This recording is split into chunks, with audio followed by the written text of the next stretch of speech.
Moi, ce que j'ai envie de vous faire, c'est pendant un petit quart d'heure, un message d'amour quelque part, un message de passion. La passion, c'est notre secteur où on travaille chez Publicis nous, qui est le secteur du luxe et de la mode, et qui offre beaucoup de vision.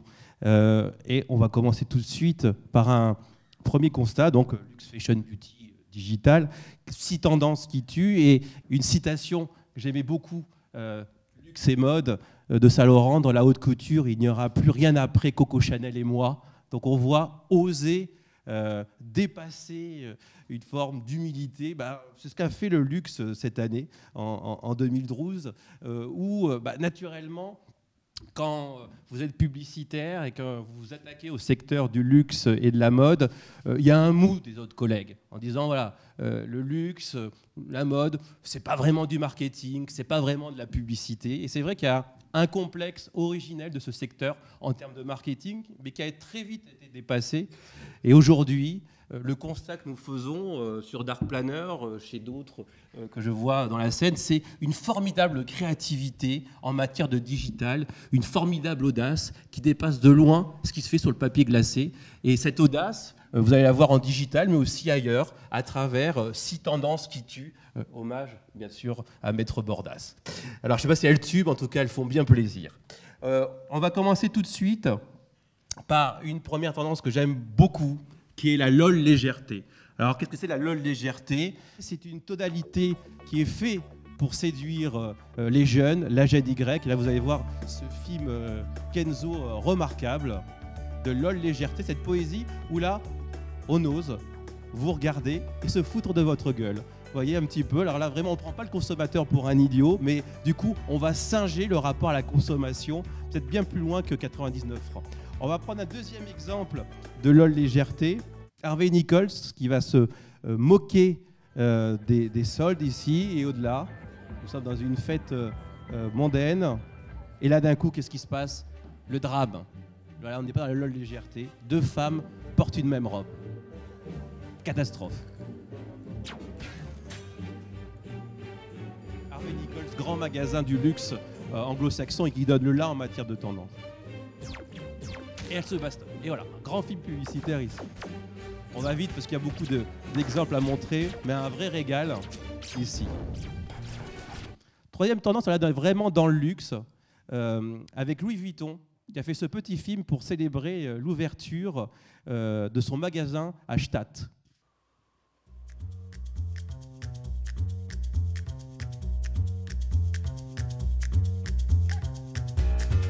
Vraie blogueuse de mode dedans.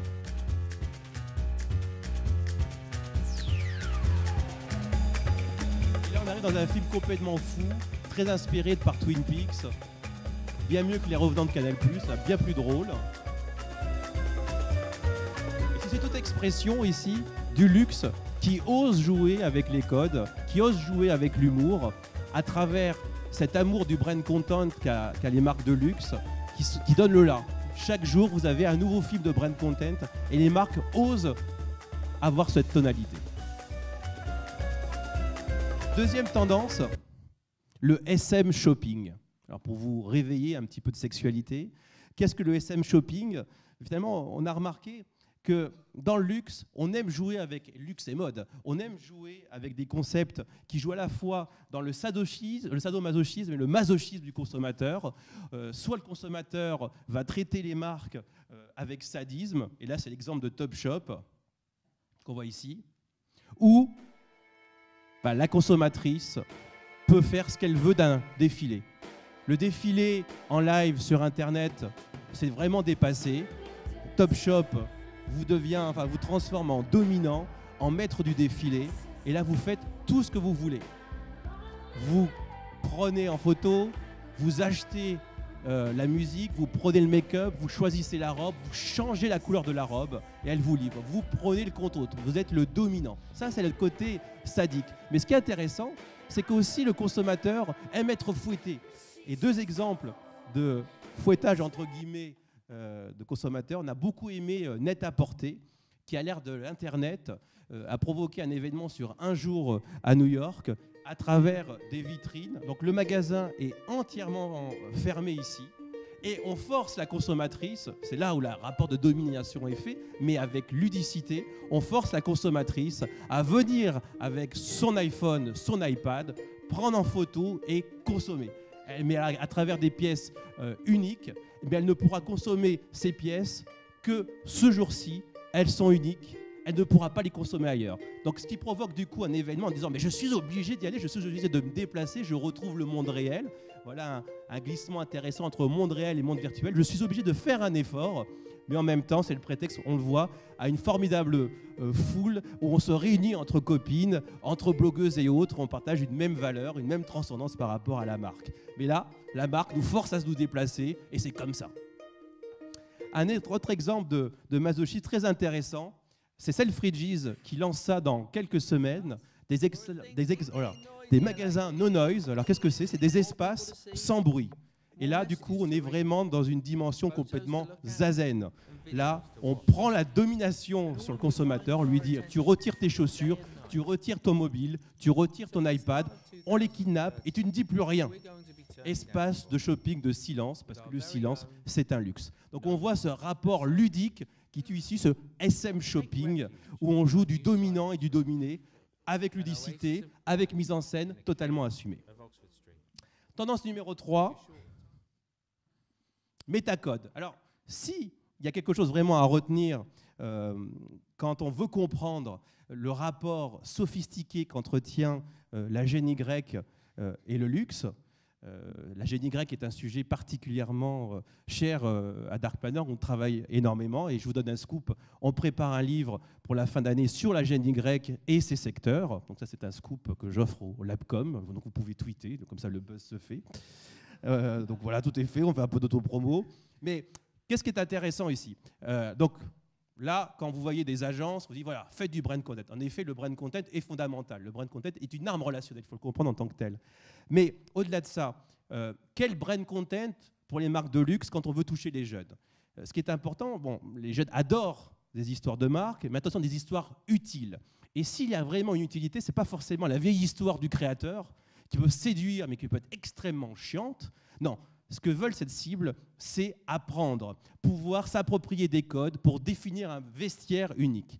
Et là, c'est ce qu'on appelle la tendance métacode. C'est vraiment, aujourd'hui, vous, marques, comprenez vos codes, mettez-les en scène de façon gêne Y pour créer l'appropriation, pour créer le mouvement d'engouement. Et là, un exemple formidable, c'est Chanel numéro 5, ici, avec Inside Chanel,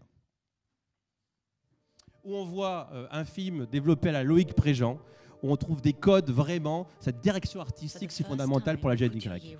Et là, on voit des vieilles images et on les revisite, on donne le code aux gens, le code doit être compris, mais le code doit être réinterprété. Alors c'est extraordinaire de voir Chanel, alors on n'est pas d'accord avec Stéphane Galliani ici, qui arrive à faire le meilleur dans Inside Chanel au goût du jour et qui en même temps peut aussi commettre des erreurs à travers le film numéro 5 de Brad Pitt, Erreur. Je prends en erreur par rapport à la gêne Y, la somme de films incroyables développés par la gêne Y qui s'est moquée du film. Donc à un moment donné, quand on se moque du film, on se moque de la marque, même si la marque est forte. Donc pour moi, ce n'est pas une bonne opération. Bref, mais là, c'est une opération magnifique. Tendance numéro 4. Voilà, on y va. Hybride brand. Alors cette idée où on va dépasser le partenariat pour créer une proposition complètement unique de marques qui vont s'hybrider. Alors là, l'exemple est assez remarquable. On l'aime beaucoup à l'agence. Sephora et Pantone qui se sont associés pour créer vraiment, au-delà d'une application, une offre unique. Sephora Pantone. Pourtant, Pantone à la base, voilà, c'est pour vous, nous, directeurs artistiques. Que faire avec Sephora? Eh bien, utiliser la coloration pour créer une marque qui est à la fois très Sephora, à la fois Pantone, et cela se crée un mix. Alors en communication, ce qu'on a aimé beaucoup l'année dernière, c'était pendant les fêtes de Noël, c'est le travail d'hybride qu'a fait Disney avec le grand magasin Barneys. Alors c'était incroyable dans les grands magasins américains, alors que les grands magasins français roupillaient un peu créativement parlant, en visitant Dior, en visitant Louis Vuitton. Ici, sur les grands magasins américains, le cœur de cible était clairement nommé la gêne Y. Il fallait séduire les jeunes. Et tous les événements de Noël des grands magasins new-yorkais ont ciblé la gêne Y. Et le plus bel exemple, c'est Disney avec Barnes qui a créé l'événement. Alors pourtant Disney à la base, bon, peu de créativité, sauf que Disney s'est réinventé complètement à la sauce Barnes. Et la sauce Barnes, c'est quoi? C'est la mode. Donc on va, Minnie qui va rencontrer les plus grandes figures de la mode contemporaine, créateurs, blogueurs et autres. Et à un moment donné, vous allez voir, il y a un visuel qui fait hybride et qui va faire scandale. Et je vais faire un peu d'interaction, vous allez essayer de savoir ce que c'est.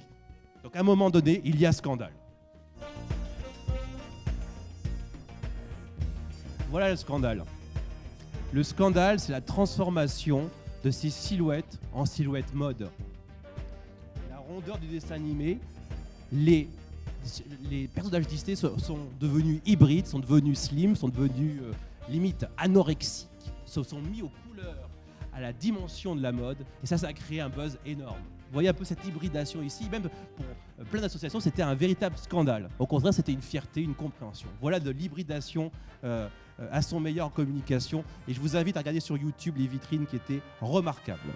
La cinquième tendance, mobile toy, jouer avec son mobile comme avec on va dire un joujou. Alors c'est au-delà du mobile, on a beaucoup aimé en cette fin d'année Lexus qui réinvente la publicité classique à travers le mix iPad papier et qui donne vie à une annonce qui était forcément très très flat. Là on est dans l'hybridation et dans le mobile en même temps. Et d'un coup, réenchantement de la communication, votre annonce prend une deuxième vie.